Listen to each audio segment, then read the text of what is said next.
अहिंसा एवं करुणा के अवतार श्रवण भगवान महावीर के पावन पुनीत चरणों में सादर कोटि कोटि वंदन अभिनंदन।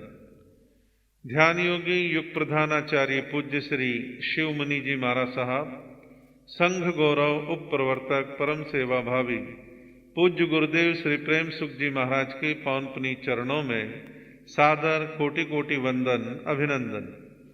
आदरणीय मुनिवृंद, उपस्थित धर्म प्रेमी बंधुओं, माताओं एवं बहनों,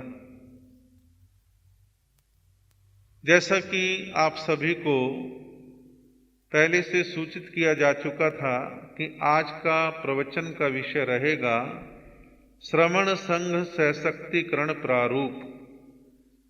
इसका अर्थ है कि श्रमण संघ रूपी संगठन को सशक्त यानी मजबूत, इसे मजबूत कैसे किया जा सकता है। किसी संस्था के ढांचे को आप और हम मिलकर ढोते रहें, उसका कोई मतलब नहीं है। उस संस्था को हम कितना प्राणवान बनाते हैं, जीवंत बनाते हैं, अच्छा बनाते हैं, व्यवस्थित बनाते हैं, इसका महत्व है। कई बार आप लोग कुछ अच्छी संस्थाओं के उदाहरण देते हैं, फला के यहां देखो कितना अच्छा है, उसके यहां देखो कितनी अच्छी व्यवस्थाएं हैं। व्यवस्थाएं कौन बनाता है? हम और आप सभी मिलकर के व्यवस्थाएं बनाते हैं। कोई एक चिंतनशील व्यक्ति होता है, किसी चीज का सुंदर रोड मैप बनाता है कि भाई इस मार्ग पर चलेंगे तो सब अच्छा होता चला जाएगा। इस पर चलने का काम किसका है? उस संस्था के सभी लोगों का है कि लोग जो है उसका अनुकरण करें, आचरण करें तो चीज अच्छी हो जाती है। आप और हम सभी श्रमण संघ का एक अंग है, हिस्सा है, और इस संघ पर गौरव करते हैं कि यह संघ लचीला है, संगठन प्रेमी है, सबको जोड़ के चलने वाला है, सबको अपने आप में समाने वाला है और उदार दृष्टिकोण वाला हमारा श्रमण संघ है। तो ऐसे संघ को क्या हम कमजोर होने दें, क्षीण होने दें, अव्यवस्थित हो जाए ऐसा होने दें? इसको रोकना है।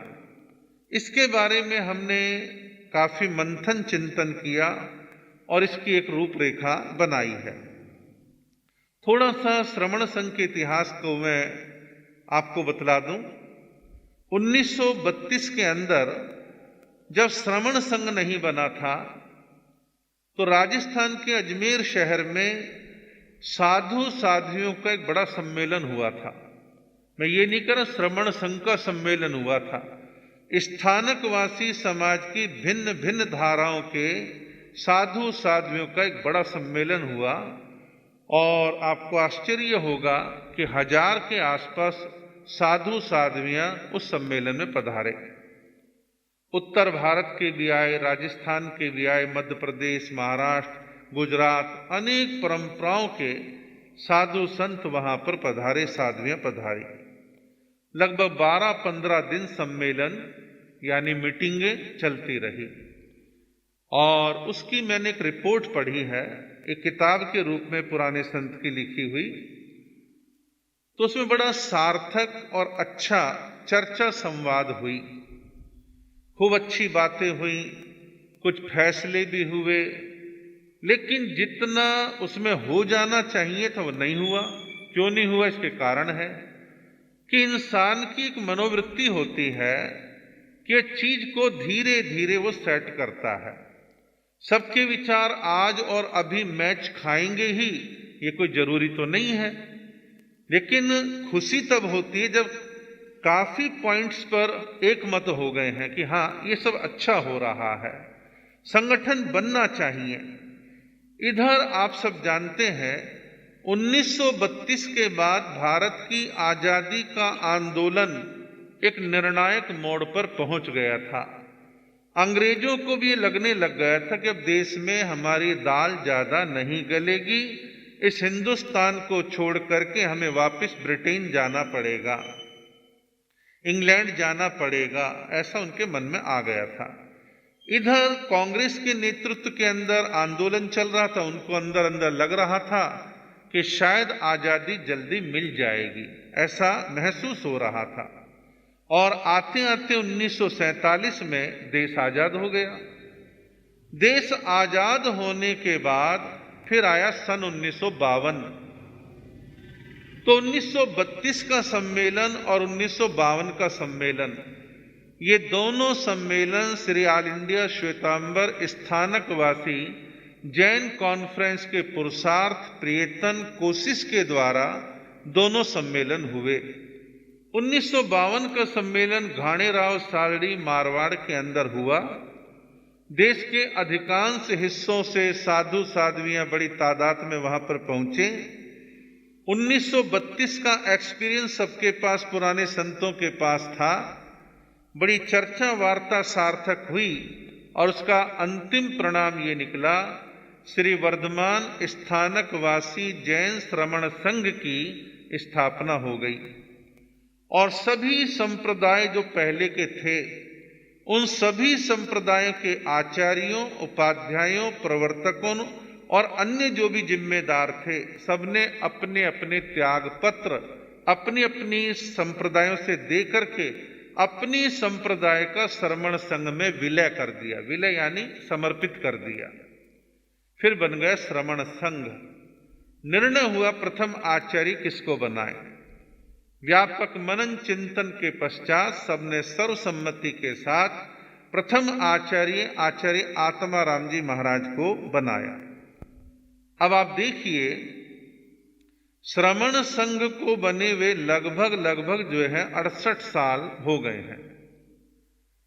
68 साल में श्रमण संघ ने बहुत कुछ देखा है, बहुत उतार चढ़ाव आए हैं, बहुत सारी उपलब्धियां हैं, बहुत सारे काम भी हुए हैं।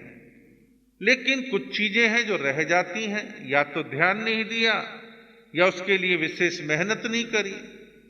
तो श्रमण संघ के निर्माण के बाद पूरे देश के अंदर श्रमण संघ के साधु साध्वी श्रावक श्राविकाओं की प्रेरणाओं से सैकड़ों स्थानक बने, हॉस्पिटल बने, डिस्पेंसरियां बनी, लाइब्रेरियां बनी, हॉस्टल बने, स्कूल बने, कॉलेज बने, गौशालाएं बनी, अनाथ आश्रम बने, देश भर में बहुत कुछ बना।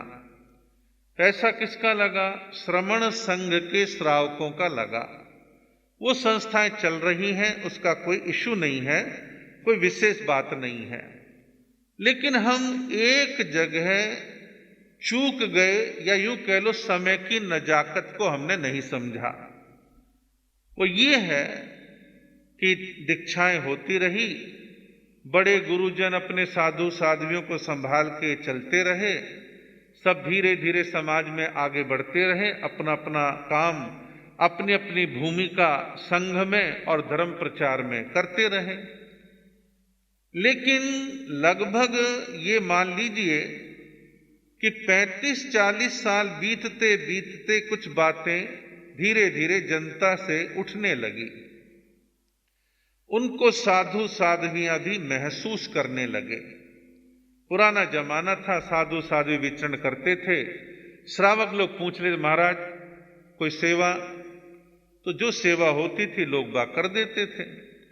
कुछ सेवाएं और जरूरतें काल के समय के प्रभाव से आगे आती हैं, उनसे भी इनकार नहीं कर सकते। और मूलतः जो साधु साध्वियों की आवश्यकताएं हैं तब भी पूरी हो रही थी और आज भी पूरी हो रही हैं, बस पूरी होने में अंतर है। एक तो है कि भाई खींच तान करके मन नहीं था फिर भी काम को कर रहे हैं, भावनाशील लोग उन चीजों पूरा कर रहे हैं, कुछ लोग शिकायतें कर रहे हैं, फला साधु साध्वी जी ने ये मांगा वो मांगा, हमारी तो स्थिति नहीं थी, ऐसा हो गया वैसा हो गया। तो हम श्रमण संघ के साधु साध्वी श्रावक श्राविकाओं ने 68 सालों में जहान की चिंता तो करी, दुनिया की चिंता तो करी, लेकिन अपने संघ की व्यवस्थाओं की चिंता उतनी नहीं करी जितनी होनी चाहिए थी।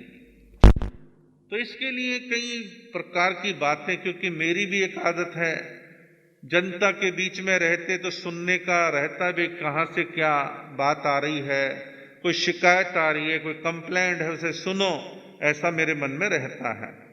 और इधर हम साधु साध्वियों की पीड़ाओं को भी सुनते रहते, भी कोई समस्या है तो बोलो, समस्याएं भी बहुत सुनी। उन सबको सुनने के बाद 2010 में हम दिल्ली में थे, आचार्य श्री शिव मुनि जी महाराज भी दिल्ली में थे और हम सब एक कार्यक्रम में इकट्ठे हुए। तो वहां कार्यक्रम में इकट्ठे हुए तो आचार्य श्री जी का उस दिन उपवास था। मेरे से कहा कि आज शाम को 3 बजे के आसपास मिलो, कुछ बात करनी है। मैं कहा ठीक है। मैं 3 बजे के आसपास गया तो कहने लगे यहां बात नहीं करते, सामने खुले खेत हैं और कहीं पेड़ के नीचे बैठ के बात करेंगे। मैं कहा ठीक है। ज्यादा दूर नहीं, सड़क पार करी, खेत चालू हो जाते थे। वहां गए, एक बड़े से पेड़ के नीचे बैठ गए। तो आचार्य श्री जी ने मेरे से कहा कि देखो, आपसे मैं कुछ अपेक्षा रखता हूं कि आप कुछ अच्छा सोचते हैं संघ के बारे में। मैंने कहा कृपा है। उन्हें कहा कि अभी कुछ समय पहले मुझे एक मंदिर मार्गी आचार्य मिले थे, उन्होंने अपने संघ के बारे में कुछ बतलाया कि उन्होंने अपने संघ के साधु साध्वियों के लिए ऐसे ऐसे एक व्यवस्था बनाई है जिसमें पढ़ाई लिखाई इलाज वगैरह वगैरह कुछ ऐसी व्यवस्थाएं हैं। तो उन्होंने मेरे से कहा कि आपका श्रमण संघ हमारे से भी बड़ा संघ है, तो आप भी अपने श्रमण संघ के साधु साध्वियों के लिए एक व्यवस्था बनाओ। तो उन्होंने मेरे से कहा कि आपकी क्या राय है।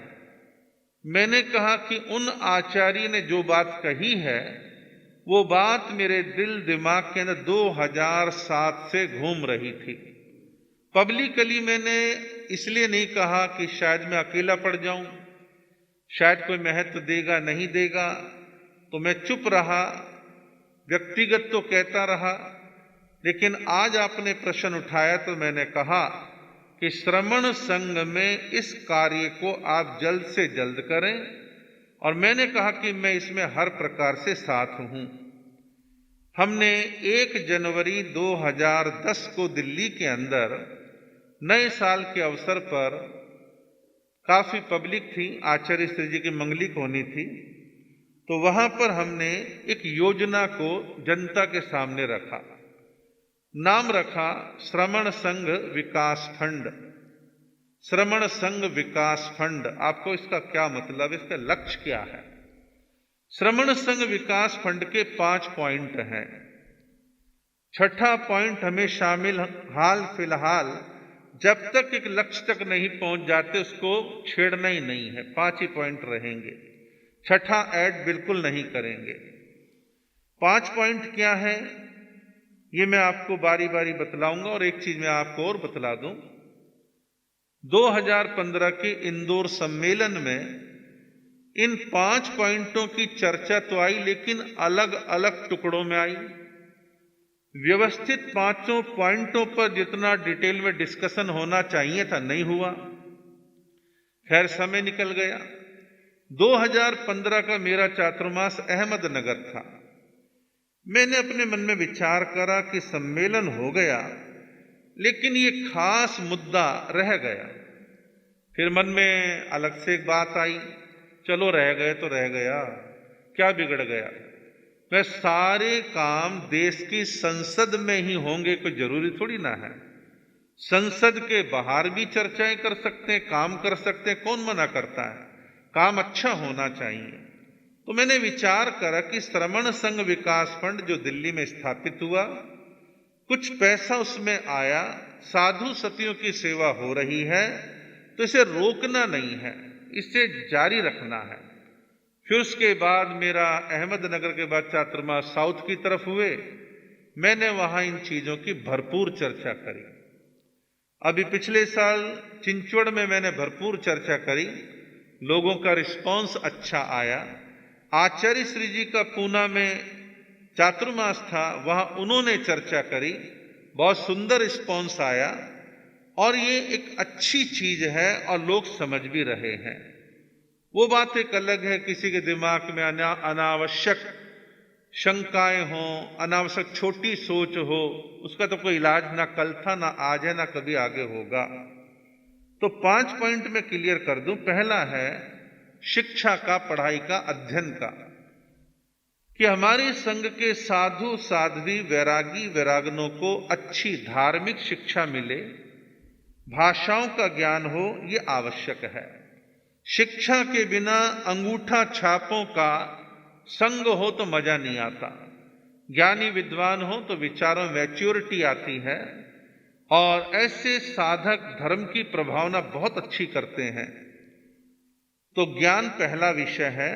पुराना जमाना था, गुरुओं के चरणों में रह करके जो उन्होंने पढ़ा दिया उसको पढ़ लेते थे, काम चल जाता था। लेकिन पिछले अनेक वर्षों में हमने एक गैप देखा कि नए विद्वान दिखते नहीं। नए विद्वान बनाने की हमने कोई विशेष प्रक्रिया अपनाई नहीं, कोशिश करी नहीं, बस भवन भवन भवन बनाते रहे। तो परिणाम ये है कि संस्कृत, प्राकृत, आगम, दर्शन पढ़ने पढ़ाने में साधु सतियों को दिक्कत आने लगी। और उसका नुकसान क्या रहा कि भाई पूना यूनिवर्सिटी, शोलापुर यूनिवर्सिटी, फला ढिकड़ा शहरों की यूनिवर्सिटियों से फार्म भर दिए, बीए कर लिया, एमए कर लिया, पीएचडी कर लिया, इस प्रकार की प्रक्रिया चली। उससे जैन धर्म के विषय कट गए। तो हमने एक विचार करा, विद्वान रखते हैं तो वो घर गृहस्थी वाले होते हैं, 20,000, 25,000, 30,000 महीना वो मांगते हैं। हर टोले का साधु साध्वी उनको हर महीने दिलवा नहीं सकता। 1-2 महीने में पढ़ाई नहीं होती, 2-4 साल पढ़ाएं तो कुछ होता है। तो बड़ी समस्या थी। संघों से, श्रावकों से बोलो भाई इनके पगार दे दो 30,000, 25,000, तो वो भी दाएं बाएं देखना प्रारंभ करते। सारे तो ऐसे नहीं होते, लेकिन काफी ऐसा होता है। तो ये बड़ी दिक्कत सी चल रही थी। और हमारे यहाँ स्थानकवासी श्रमण संघ में ले दे करके एक ही धार्मिक संस्था है, श्री त्रिलोक रत्न धार्मिक परीक्षा बोर्ड। पहले पाथरडी था, अब अहमदनगर में है। ये एक अच्छा बोर्ड है। जैन सिद्धांत आचार्य तक का कोर्स बड़ा व्यवस्थित है। इस कोर्स में दिक्कत कहां आती है? प्रवेशिका, प्रथमा, विशारद तक तो काम ठीक चलता है। प्रभाकर शास्त्री आचार्य बड़ी दिक्कत आती है। संस्कृत, प्राकृत, आगम, दर्शन के विषय जुड़ जाते हैं जो बिना पढ़ाए सिर के ऊपर से निकल जाए। इनको पढ़ ले, समझ में आ जाए तो काफी अच्छा ज्ञान बढ़ता है। तो इनके विद्वान नहीं मिलते, बड़ी दिक्कतें आती हैं। तो हमने एक विचार करा कि श्रमण संघ के साधु साध्वियों के पूरे देश भर के अंदर पढ़ाई लिखाई, अध्ययन, पढ़ने वाले, पढ़ाने वाले जो भी हैं, किसी भी प्रकार का धार्मिक पढ़ाई का खर्चा है तो साधु साध्वियां लोगों से या संघों से पैसा ना मांगे। इस श्रमण संघ विकास फंड के द्वारा उस पढ़ाई का संपूर्ण खर्चा होगा और पिछले 3-4 सालों से हो रहा है, दिया जा रहा है, चल रहा है। और अभी मैंने ज्ञान पंचमी वाले दिन जो बतलाया कि ऑनलाइन पढ़ाई का काम वो कल से चालू हो गया है और अब ये कंटिन्यू चलता रहेगा और बहुत अच्छा रिस्पांस आ रहा है। उस दिन मैंने जो संख्या बताई थी उसके बाद तो लगभग दुगनी संख्या हो गई, क्योंकि एक दूसरे को देख के प्रेरणा का वातावरण बनता है। तो काफी छोटी दीक्षा वाले साधु साध्वी इसमें सम्मिलित हो रहे हैं और आशा और अपेक्षा है कि आने वाले समय में इसके अच्छे रिजल्ट आपके और हमारे सामने आएंगे। और मेरी भावना है, मैंने प्रेरणा दे दी है कि इतने साधु साध्वियां तैयार हो जाएं कि आने वाले समय वो ही टीचर बनकर के आगे वालों को पढ़ाएं, तो खर्चे भी कम हो जाएंगे, फिर इसका बड़ा फायदा रहेगा। तो ये सारा हमारा प्रयत्न। और अभी भी हमने एक क्लियर करा था, मैंने अभी परसों कार्यक्रम में, ज्ञान पंचमी वाले दिन दोपहर में, कोई साधु साध्वी पीएचडी करता है तो इसका मतलब क्या है कि 3 साल बीए के, 2 साल एमए के, 5 साल वो लगाए। पीएचडी कम से कम 4 साल मेहनत करने के बाद होते, किसी को 5 भी लग जाते हैं। उसमें कई तरह के खर्चे होते, यूनिवर्सिटी का खर्चा, गाइड करने वाले विद्वान का खर्चा जो किसी यूनिवर्सिटी का होता है। सारे ग्रंथ को टाइप कराने का खर्चा, तो 2 लाख, 2.5 लाख, 2 लाख, 2.5 लाख तो आम खर्चा पहुंचता ही पहुंचता। हमने कह दिया है, श्रमण संघ में किसी भी साधु साध्वी को पीएचडी करनी है, 2-4 तो अभी भी कर रहे हैं, तो उसकी पीएचडी का जो भी खर्चा इसी फंड से हम देंगे। आप किसी संघ से या भगत से या लोगों से मत मांगना। तो एक अच्छा काम ये हो रहा है। दूसरा पॉइंट है इसका, वो है चिकित्सा का, इलाज का, हेल्थ का। शरीर है तो समय आने पर बीमारियां भी होंगी। पहले 60-65 में बीमारियां आती, अब तो 40-45 में बीमारियां आ जाती हैं। किसी को थायराइड है, किसी को कोलेस्ट्रॉल है, किसी को शुगर है, किसी को कुछ है। और इस हेल्थ को भी ठीक करने का प्रोग्राम संघ में चलाएंगे कि भारी भारी साधु सतियों के वजन घटाने हैं। वो समय आएगा, करेंगे। खैर एक मजाक की बात है, लेकिन उसको करना है ताकि स्वस्थ रहे। तो रोग होता है, बीमारी होती है, और आपको पता है कि इलाज कितने महंगे हो गए हैं। आप या हम भी, आपका साधु सती गवर्नमेंट हॉस्पिटल में पड़ा है, कोई केयर नहीं है, तो आप कहां चाहेंगे? प्राइवेट इलाज, प्राइवेट लाखों में जाते हैं बिल, 5 लाख, 7 लाख, 8 लाख तक पहुंच जाते हैं। बड़ी अजीब स्थिति है। लेकिन मैं आपको इसमें बतलाऊं, 2 चीजें हम लेके चल रहे हैं, और ये चल रहा है पिछले कई सालों से। मैं तो आपको खाली रिपोर्ट दे रहा हूं। पहले 3 लाख रुपए तक का बिल जीतो संस्था पे करती थी हॉस्पिटलों का। उन्होंने लगभग 12,000 साधु साध्वी सभी संप्रदायों के, उसमें ग्रुप में इंश्योरेंस करवा रखा, हेल्थ इंश्योरेंस। वो ऑनलाइन पेमेंट वहां से उनका हो जाता है। अभी 3 की बजाय बढ़ाकर के 5 लाख तक की लिमिट बांध दी है। आप कहोगे इसमें श्रमण संघ विकास फंड क्या करेगा? वो बताता हूं। अभी जो कर रहे हैं, मान लीजिए बिल गया 6 लाख, 7 लाख, 5 लाख तक जीतों ने दे दिया, लाख, 1.5 लाख, 2 लाख कम पड़ा, तो श्रमण संघ विकास फंड से पेमेंट कर देते हैं। मान लो एक साध्वी जी की फिजियोथेरेपी चलती है और 20,000 रुपये महीना वो मांग रहा, 2 महीने फिजियोथेरेपी होनी है, तो 20,000 रुपये इधर से इस श्रमण संघ विकास फंड से दे देते हैं। मान लो किसी की एमआरआई होनी है, टेस्टिंग का खर्चा जीतो नहीं देता, तो टेस्टिंग किसी भी प्रकार की उसका खर्चा श्रमण संघ विकास फंड दे देता है। मान लीजिए एक साधु साध्वी है, 70, 75, 80 साल की उम्र है, उनको 2-4 तकलीफें हैं, हार्ट की है, किडनी की है, फला है, ढिकड़ा है, सबकी दवाइयां मान लो 1 महीने में 8,000, 10,000 की लगती है, तो काफी टोलों में, पूरे श्रवण संघ में तो मैं नहीं बोलूंगा, जो कह देते हमें दिक्कत आ रही है। अब हम तो उपाध्याय हैं, आप जैसे लोग पूछते हैं, और इस चौमासे में आप लोगों ने दवाइयां ला करके दी भी है संघ के द्वारा। तो कहने का मतलब ये है कि जिन साधु सतियों को दिक्कत आ रही है, उनकी हर महीने 1-1, 2-2 महीने के पैक बना करके कोरियर करा के उनकी जगह भेज देते हैं। दिल्ली से दवाइयां सब पर्चे के हिसाब से चली जाती हैं। जबानी कुछ नहीं, डॉक्टर का पर्चा व्हाट्सएप पे भेजो, दवाई आपके पास 5-7 दिन में पहुंच जाएगी।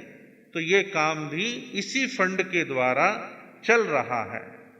और तीसरा विषय है किताबों, ग्रंथों, साहित्य के छपने का। पहले भी साहित्य छपता था, आज भी छपता है, आगे भी छपेगा, लेकिन आने वाले समय में साहित्य के छपने की मात्रा कम हो जाएगी। ई बुक्स चलेंगी, पुरानी किताबों की पीडीएफ फाइल आप तक पहुंचेंगी, और किताबें खरीदने की जरूरत नहीं पड़ेगी। केवल किताबें आप नेट पर आसानी से पढ़ पाएंगे। उसकी भी कोशिश चल रही है,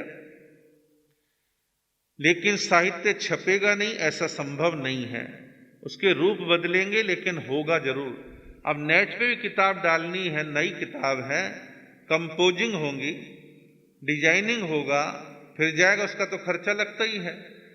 तो आमतौर पर मैंने क्या देखा, हमारे संघ समाज में मान लो 1300 साधु साध्वी हैं, मुश्किल से पूरे संघ में 50 साधु साध्वी मिलेंगे जो ओरिजिनल सही मायनों में कुछ लिखते हैं, मौलिक लिखते हैं, सही लिखते हैं। अब होता क्या, पहले तो साल 6 महीने दिमाग लगा किताब लिखो, किताब का अनाड़ी तो लिखेगा नहीं, पढ़ा लिखा विद्वान कई सालों की मेहनत के बाद, ज्ञान प्राप्त करने के बाद वो एक किताब लिखी जाती है। फिर किताब को छपवाने का खर्चा कैसे मैनेज करना है वो भी साधु सती को देखना है। फिर साधु सतियों की अलग अलग पोजीशन है, किसी के भगत ज्यादा है, उनकी किताब फटाक नहीं छप जाती है, एक आदमी छपवा देता है, कईयों को 10 जनों को पूछना पड़ता है, भैया तुम सहयोग करो, कोई देता है, कोई लौट के ही नहीं आता है, कोई कुछ। और एक चीज और बतलाऊं, एक लूप होल सी है, साधु सतियों को प्रिंटिंग की लाइन की डिटेल का मालूम नहीं, कागज का क्या रेट है, आर्ट पेपर का क्या रेट है, कंपोजिंग का क्या रेट है, कलर्ड का क्या रेट है, ब्लैक एंड व्हाइट का क्या रेट है, बाइंडिंग कितने में होती है, और 1000 के क्या रेट है, 2000 कॉपी का क्या रेट है, मालूम नहीं होता।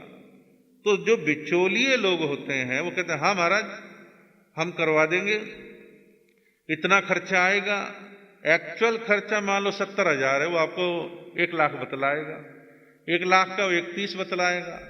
तो ऐसे लगभग 25-30% का मुनाफा खाने वाले बिचौलिए भी लगे हुए हैं। अंततः लुटता कौन है? श्रावक लुटते हैं, संघ लुटता है, हमारा टोटल समाज लुटता है। इन चीजों को रोकने के लिए हमारा जो प्लान है, हमारी जो सोच है कि जिस भी साधु सती को किताब छपवानी है, किताब लिखो, पहली कॉपी हमारी समिति को दे दो, स्क्रीनिंग कमेटी, जांच कमेटी किताब को देखेगी कि छपने लायक है या नहीं।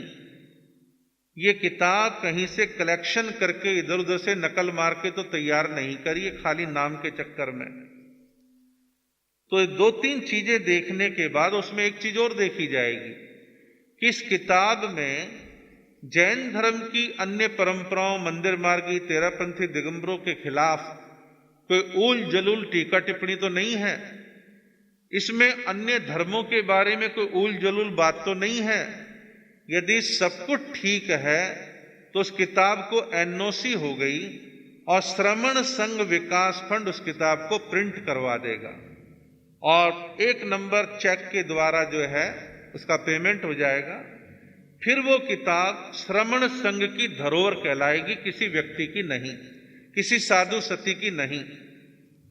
श्रमण संघ उस किताब को नो लॉस नो प्रॉफिट पर सेल करेगा। सेल करने के बाद जो भी पैसा आएगा वापसी उसी फंड में, उस बैंक में वापस आ गया। तो क्या हुआ, बार बार किताबों के छपने के लिए मांगने का काम खत्म हो गया, काम खत्म हो गया और संघ इस मामले में स्वतंत्र अच्छा हो गया। तो ये जो है एक प्रिंटिंग के क्षेत्र में हमारे यहाँ पर एक विचार रूपरेखा बनाई गई है और जिस पर गंभीरता से काम चल रहा है, लेकिन अभी पैसे की कमी की वजह से इन पॉइंटों को प्रैक्टिकली शामिल नहीं किया गया, लेकिन शामिल करना है। चौथा विषय बड़ा महत्वपूर्ण है, वो है हमारे बूढ़े बीमार साधु साध्वियों को थानापति बैठाने की व्यवस्था। आप कल्पना करें कि पुराना समय था, साधु साध्वी विचरण करते थे, जब बुढ़ापा आ जाता था तो रास्ते चलते कोई भी संघ हाथ जोड़ के विनती कर देता, महाराज आप हमारे संघ में थानापति बैठ जाओ, हम आपकी सेवा करेंगे। तो साधु साध्वियां बड़े सरलता के साथ उस विनती को मान के थानापति बैठ जाते थे। संघ जो है बड़े भावना से उनको थानापति बैठा के सेवा करते थे, जीवन पूरा हो जाता था और देवलोक होने के बाद उनके शिष्य शिष्याएं विहार कर जाते थे। ये पुराना ट्रेंड था, लेकिन पिछले 30-35 सालों में बहुत कुछ परिवर्तन आपने हमने देखा है। परिवर्तन तो भारत की आजादी के बाद ही शुरू हो गया था।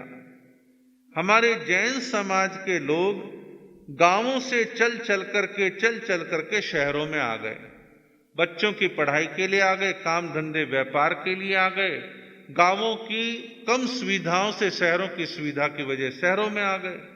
शहरों में संघों की स्थिति क्या है, यहाँ 300 घर हैं या 400 या 500, 600, 700, 800, 1000, 1500 ऐसे संख्या रहती है।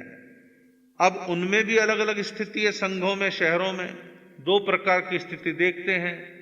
यहाँ प्योर श्रमण संघ के इतने घर हैं, चलो वे बहुत अच्छा है। यहाँ श्रमण संघ के 200 घर हैं, 50-60 घर फला संप्रदाय के, 50-60 फला संप्रदाय के, ऐसे कर करा के वो मिक्सचर सा रहता है। तो ऐसे में थानापति बैठने के लिए बड़ी दिक्कतें आती हैं। संघों में इलेक्शन पद्धति ने संघों में विवाद पैदा करने शुरू कर दिए, ग्रुपिज्म पैदा हो गया, मेरा तेरा शुरू हो गया। अब मान लो ऐसे संघ में कोई विनंती कर दे, महाराज थानापति बैठो। अब किसी अध्यक्ष मंत्री और उसकी कार्यकारिणी ने विनती कर दी तो उसके अपोजिशन वाले के वाजी तुमने किससे पूछ के विनती करी? हमारा स्थानक तो जो है अब 10 साल 15 साल घिरा रहेगा, हमारे वाले साधु साध्वी कहाँ आके रुकेंगे, हमारी संप्रदाय वाले आके कहाँ चौमासा करेंगे। बड़ी विचित्र स्थिति बनी। परिणाम क्या है? थानापति बैठने में पिछले 25-30 सालों में दिक्कतें बढ़ते बढ़ते बढ़ते अब काफी बढ़ चुकी है। इक्का दुक्का संख्या मैं नहीं कहता, काफी बढ़ी हुई है। उसका एक उल्टा नुकसान हुआ कि श्रवण संघ के बड़े आचार्य उपाध्याय प्रवर्तकों ने आज से 30 साल 35 साल 25 साल पहले इस समस्या की नजाकत को पहचान कर यदि समाधान दे दिया होता तो आज जो एक गलत रूप बन गया वो ना होता। आपको गलत रूप क्या है?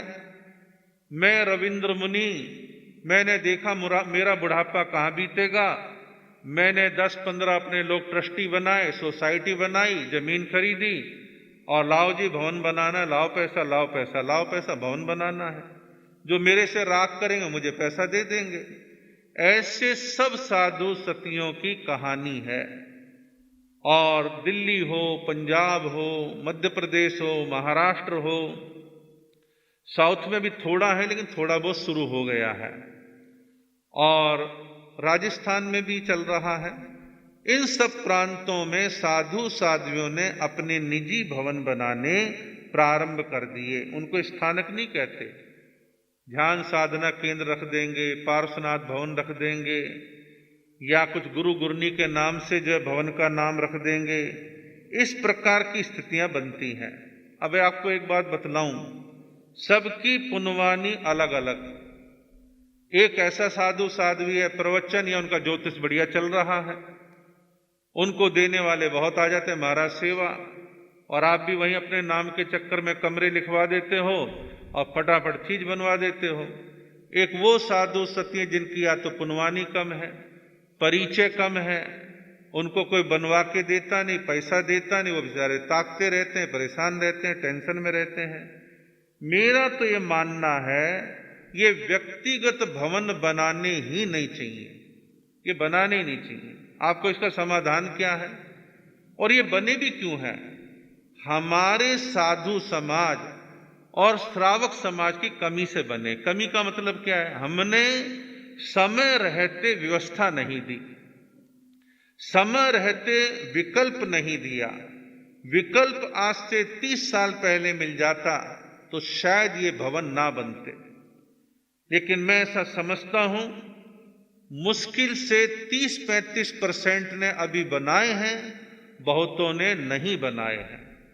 भविष्य में इसको ठीक करना है तो जल्द से जल्द इसकी व्यवस्था करनी होगी। आपको इसका समाधान बतलाओ। पूरे देश में 7 केंद्र बनने चाहिए।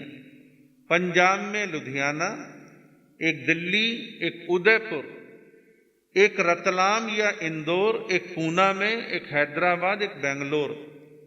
इन 7 बड़े नगरों के अंदर जहां हमारे साधु साध्वियां 200-300 किलोमीटर रेंज में विचरण करते हैं, वो वहां पर थानापति बैठे।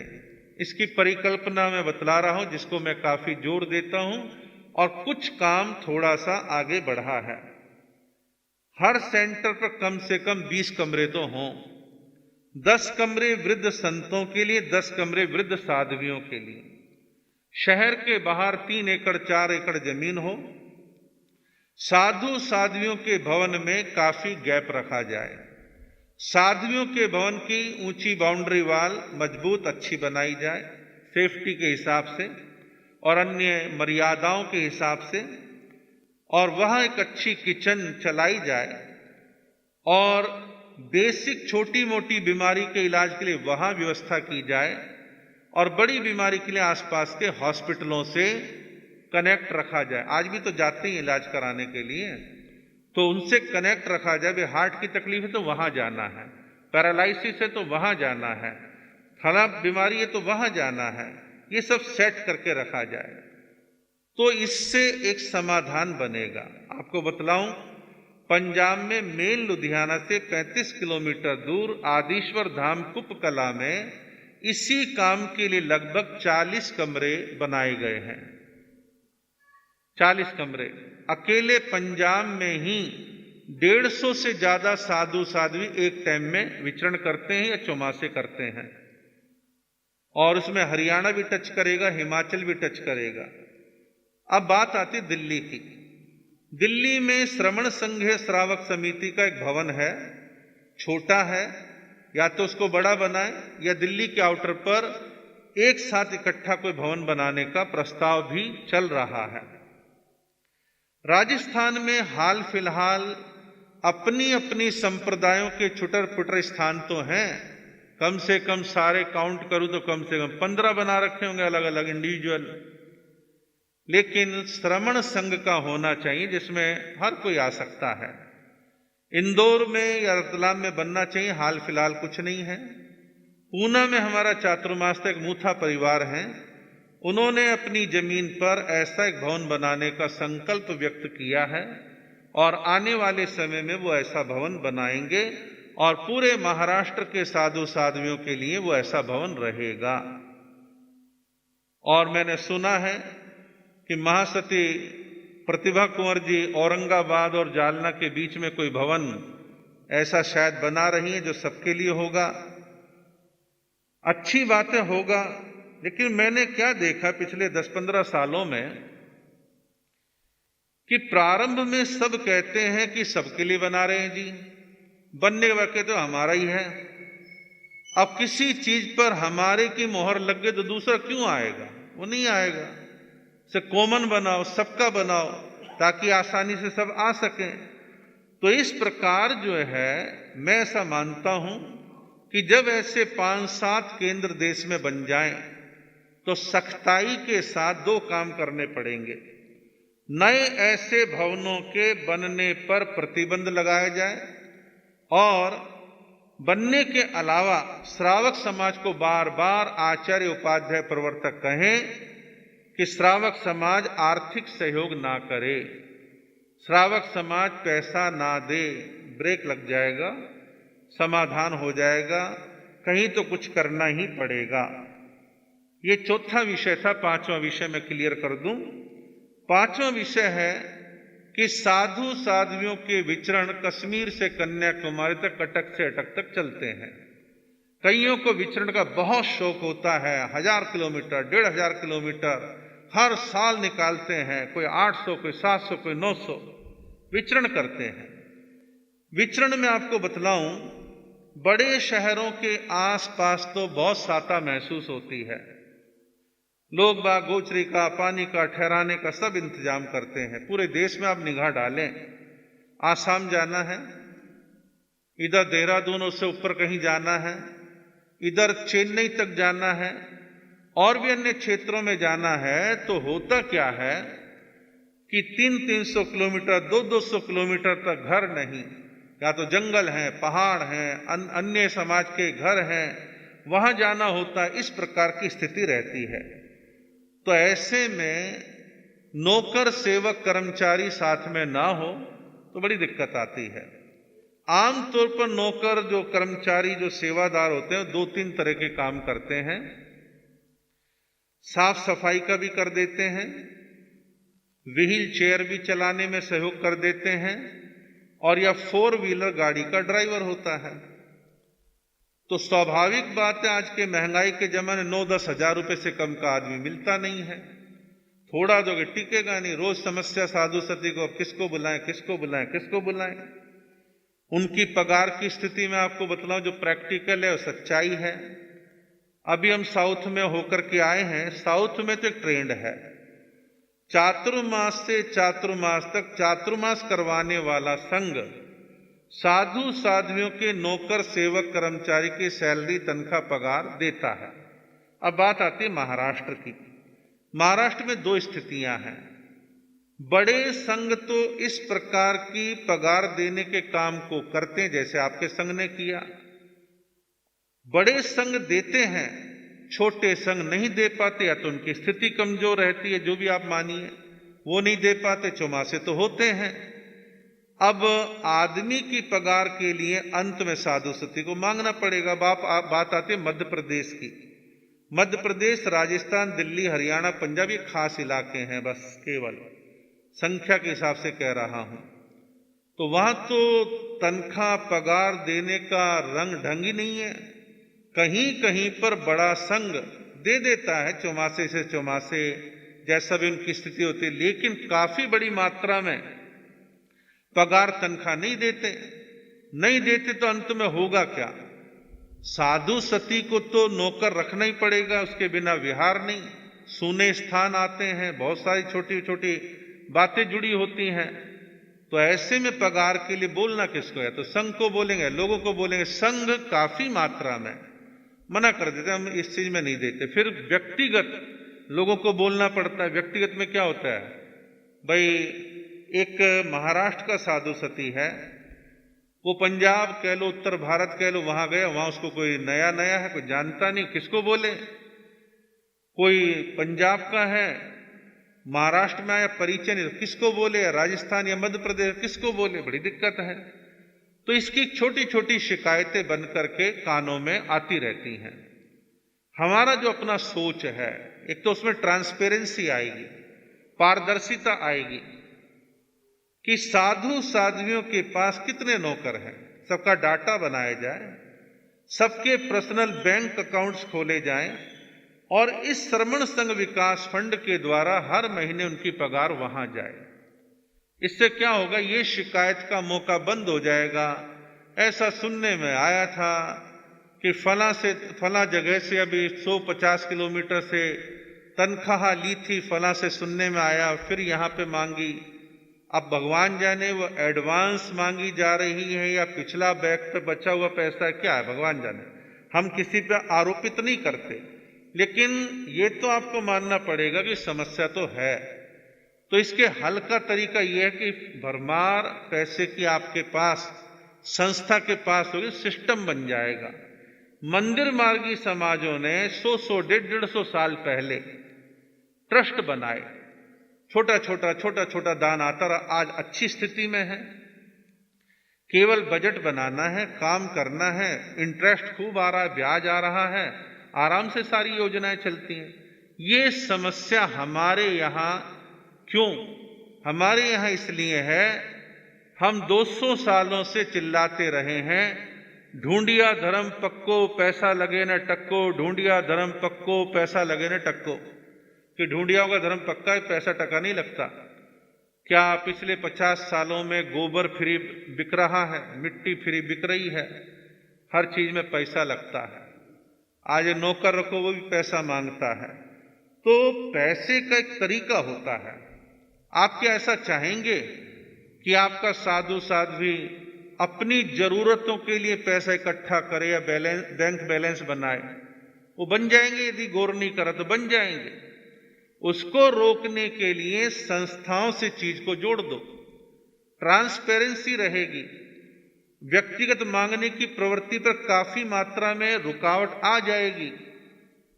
ये प्रैक्टिकल बातें कह रहा हूं मैं। तो इनको ठीक करने की आवश्यकता है। ठीक कब होगा? जब ऐसी योजनाओं को आप और हम मिलकर के ठीक करेंगे। आपको मैं एक छोटा सा उदाहरण देता हूं।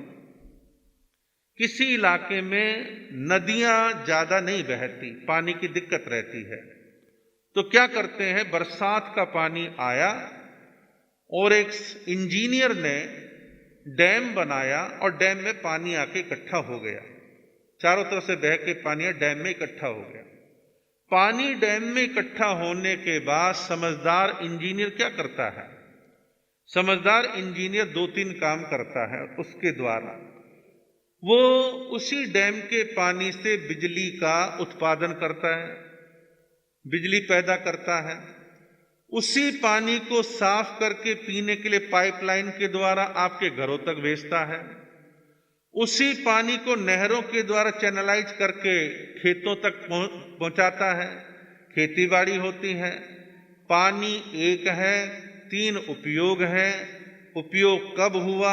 जब वो डैम में इकट्ठा हुआ।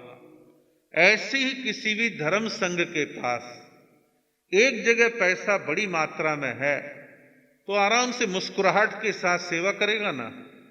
कई जगह जो टेंशन और कलेश का कारण देखा है, इधर पैसे की दिक्कत है, उधर डिमांड है और दोनों का आपस में झगड़ा चल रहा है। उनको रोकना है, व्यवस्थित चलाना है, तो चीजों को अच्छा बनाना पड़ेगा। महात्मा बुद्ध के पास एक सेठ आया, कहने लगा मेरे पास बहुत सुंदर, अच्छा, मुलायम, बढ़िया कपड़ा आया है और मैं आपको कपड़ा देना चाहता हूं। तो महात्मा बुद्ध ने कहा कपड़ा क्यों देना चाहते हो, उससे क्या फायदा होगा आपको? बोले मुझे पुण्य लगेगा। तो महात्मा बुद्ध ने कहा कि तुम पुण्य थोड़ा चाहते हो या ज्यादा चाहते हो? बोले ज्यादा चाहता हूं, कि पुण्य ज्यादा मिले, थोड़ा क्यों चाहूंगा। तो महात्मा बुद्ध ने कहा सुनो, अकेले मेरे को कपड़ा देते हो तो पुण्य थोड़ा मिलेगा, और यदि तुम मेरे संपूर्ण साधु संघ को कपड़ा देते हो तो पुण्य ज्यादा मिलेगा। आप सोच लो। बोले मुझे ज्यादा चाहिए। बोले फिर बुद्ध को मत दो, किसी एक साधु को मत दो, पूरे संघ को दो। संघ को देने के वो चीज तकसीम होकर के तरीके से चली जाएगी, किसी को पता भी नहीं चले, काम भी हो जाएगा। अब हम साधु समाज वाले पता क्या करते हैं, अपनी जरूरतों के कारण बतला रहा हूं। मान लीजिए आप में से किसी का किसी साधु साध्वी से राग भाव है, आप जब भी जाते हैं महाराज सेवा, तो आप उसकी 1 टोले की, 2 टोले की, 3 टोले की सेवा कर दोगे, लेकिन कहीं ना कहीं उसमें भी घालमेल सा आपको दिखेगा। तो घालमेल को रोकने के लिए सही तरीका है, जैसे हमारे तेरापंथी समाज में है, सभी प्रकार का छोटे से छोटा, बड़े से बड़ा दान सब लाडनू जाता है। लाडनू जाने के बाद बजट बन करके फिर आराम से सब सुविधाएं जो जरूरी हैं वहां जाके लगता है। तो इस प्रकार सिस्टम बनाएंगे तो सबको साता रहेगी, नहीं तो सब हमारे इधर समाज में भी, आपके इधर भी गिले शिकवे शिकायत चलेंगे। जब आप में से कोई व्यक्ति किसी खास टोले की सेवा करता है, तो जब कभी आप जाते हैं, आओ जी, बैठो जी, ये जी, वो जी, आओ इनको मंच पे बुलाओ जी, इनका स्वागत करो जी, ये चालू हो जाता है। और जब ठीक है सब सेवा कर रहे हैं, बराबर दान एक जगह जा रहा है, तो आओ ठीक है, श्रावक श्राविका आए हैं, 2 बात करी, मंगलिक सुनाई, ज्ञान ध्यान की चर्चा करी, बात खत्म है। और आपको एक खतरनाक बात और बतलाऊं, बहुत से साधु साध्वियों ने अपनी जरूरतों को पूरा करने के लिए पिछले 15 सालों में शास्त्रों को भूल करके ज्योतिष, जन्मपत्री, हस्तरेखा ये चालू कर दी। आप लालची हो, आप अपना काम निकालते हो, बदले में कुछ दे के आते हो। और इन चीजों का घटिया रूप बतलाऊं, आप में से कोई गरीब आदमी जाए, जन्मपत्री दिखाए, वो ना देखे ना गरीब की सोच के, तो उनके भी और आपके भाव खराब होंगे। बेकार है, भेदभाव करते हैं, क्या जरूरत है ऐसे सब करने की। इन सब को ठीक करने की आवश्यकता है। इस सारी बात के कहने का निचोड़ भी सुन लीजिए। वर्तमान में श्रमण संघ विकास फंड के पास 4.5 पौने 5 करोड़ रुपए के आसपास है। इसका ब्याज हर महीने साधु साध्वियों की सेवा पर लगातार खर्च हो रहा है, और इसमें कुछ सिस्टम बना रखा है। किसी को भी नगद पेमेंट नहीं किया जाएगा, केवल चेक के द्वारा या ऑनलाइन पेमेंट किया जाएगा, नगद किसी को नहीं दिया जाएगा। मेडिकल का खर्चा है तो पहले फोन करके बता दो, फिर उसके बाद आपका जो बिल हॉस्पिटल का बनेगा, हॉस्पिटल को पेमेंट जाएगी। कोई ये कहे इलाज मैंने करा दिया जी, अब मुझे पैसे दे दो, ऐसे नहीं होगा। पहले फोन करके बोलो, कि पेमेंट मैं कर दूंगा, फिर मुझे आप चेक दे देना, तो शायद हो जाए, ताकि कोई गड़बड़ ना हो, पूरी ट्रांसपेरेंसी बनी रहे, इसका पूरा ध्यान रखा जाता है। एक संपूर्ण योजना में दान देने वाले को 80G का एग्जेम्पशन प्राप्त है, उसका लोग बाग लाभ ले सकते हैं। इस योजना में साल भर में नया दान कितना आया, पुराना बैंक में कितना है, साल भर में कितना ब्याज आया, पढ़ाई लिखाई, ऑपरेशन, इलाज या अन्य कामों में कितना खर्च हुआ, वो सब का सब ऑडिट रिपोर्ट शिव ध्यान धारक पत्रिका है, आचार्य श्री जी की प्रेरणा से चलती है। तो उसमें जो है हर साल इसको प्रिंट कर देते हैं, ताकि किसी को ऑब्जेक्शन ना रहे कि वे हमें पता नहीं क्या कुछ चल रहा है। तो बहुत अच्छी और सुंदर ये योजना है। मैं तो ऐसा समझता हूं कि जिसको भी श्रमण संघ से प्यार है, लगाव है, और घर बैठे 1300 साधु साध्वियों की सेवा का लाभ लेना चाहते हैं, तो उन लोगों को इस योजना से जरूर जुड़ना चाहिए। इसमें लाख, 2 लाख, 5 लाख, 10 लाख की कोई बात नहीं है। हर व्यक्ति एक बात सोचे, मेरे अपने घर की कमाई के अनुसार मुझे छोटा बड़ा सहयोग इसके अंदर जरूर देना है। आपको पता है या संस्था को पता है, तीसरे को लेना देना नहीं। इसमें फार्म में तो 5000 कम से कम लिखा, लेकिन ये जरूरी नहीं है, क्योंकि इसकी कार्यकारिणी ने ऐसा पास किया है। मान लीजिए आपने मन में संकल्प किया कि हर साल जनवरी फरवरी के महीने में मुझे 2000 साल देने हैं, 3000 साल देने हैं, 4000 साल, 5000, 7000, 9000, 11000, जो आप देना चाहते खुशी खुशी। तो इससे क्या होगा, धीरे धीरे इसकी ग्रोथ बढ़ती रहेगी, और आपका वो पैसा, चाहे आपने साल में 5000 दिया, वो 5000 आपको तो नहीं पता चलेगा, 1300 साधु साध्वियों में तकसीम हो गया। आपके जीएसटी कट गया, ये टैक्स वो टैक्स, कहां जाता है? गवर्नमेंट के पास जाता है। गवर्नमेंट की योजनाएं चलती हैं। तो ऐसे संघ को सशक्त मजबूत बनाने के लिए ये योजना है। आप में से कुछ लोग दिमाग लगाएंगे, इतना कुछ मान लो कर दिया, फिर भी साधु साध्वी मांगे तो क्या करना, इसका उपाय है, और समय आने पर उस उपाय को करेंगे, लेकिन अभी नहीं। तो 5 योजनाएं बड़ी सुंदर हैं, प्रैक्टिकल हैं, व्यवहारिक हैं, आवश्यक हैं, और आप इससे जुड़ने का भाव रखें। ये फार्म है, कोई भी एक भाई इन फार्मों को लेकर के सबको बांट दे, पढ़ें। आपका इसमें पूरा एड्रेस आ जाएगा, एक व्हाट्सएप नंबर जो आपका कंटिन्यू चले, वो व्हाट्सएप नंबर चाहिए। आपके व्हाट्सएप पर और आपके मोबाइल पर SMS और व्हाट्सएप दिसंबर के महीने में आएगा, और जनवरी फरवरी 2 महीने में, हर साल फिक्स है, 2 महीने में आप कभी भी पैसा डालेंगे, बैंक की पर्ची का फोटो खींचेंगे या आप स्क्रीनशॉट लेंगे, और दिल्ली का एक व्हाट्सएप नंबर है, उस पर सूचित करेंगे, फोन करेंगे, हमने भीड़ से ये अमाउंट आज डाला है। उनके पास मैसेज मोबाइल पे आ जाता है, आपकी पावती रसीद बनाएंगे। आपका छोटा अमाउंट है तो आपको व्हाट्सएप पे भेज देंगे, बड़ा है तो पैन नंबर मांगेंगे, और पैन नंबर मांग के आपकी रसीद बना करके आपके घर पर बाई पोस्ट भेजेंगे। उसी में ही 80G का छपा हुआ है, आप उसका लाभ ले सकते हैं। तो इस संपूर्ण योजना पर बोलना जरूरी था। पहले लॉकडाउन चालू हो गया, फिर प्रवचन तो चलते रहे, लोगों का आवागमन नहीं था, तो मैंने विचार करा कि अब थोड़ा समय है, चातुर्मास का आखिरी रविवार है, तो ये सूचना समझाइश आपको देनी थी, वो मैंने आपको दी है। आप सबने इसका लाभ लिया है, सुना है, और जो लोग नहीं आए हैं वो आपके रिश्तेदार हो सकते हैं, मित्र हो सकते हैं, परिचित हो सकते हैं, उन तक फार्म पहुंचाएं। फार्म आप जानकारी के लिए ले जाएं, कोई दिक्कत नहीं है, क्योंकि काफी छपवा रखे हैं। आप पढ़ें, जानें, समझें, और हम भी इतना 1-1 घंटा कितना बोल लेंगे, किस किस को समझा लेंगे, कहाँ कहाँ चले जाएंगे। लेकिन आप लोग अपने मित्रों, रिश्तेदारों, मिलने जुलने वालों को अच्छी योजना से जोड़ें, तो श्रमण संघ की छवि जिस दिन मांगना बंद हो गया, तो काफी बड़ी मात्रा में छवि तो अपने आप ही ठीक हो जाएगी। तो इन सबको थोड़ा सा आप विचार चिंतन करें।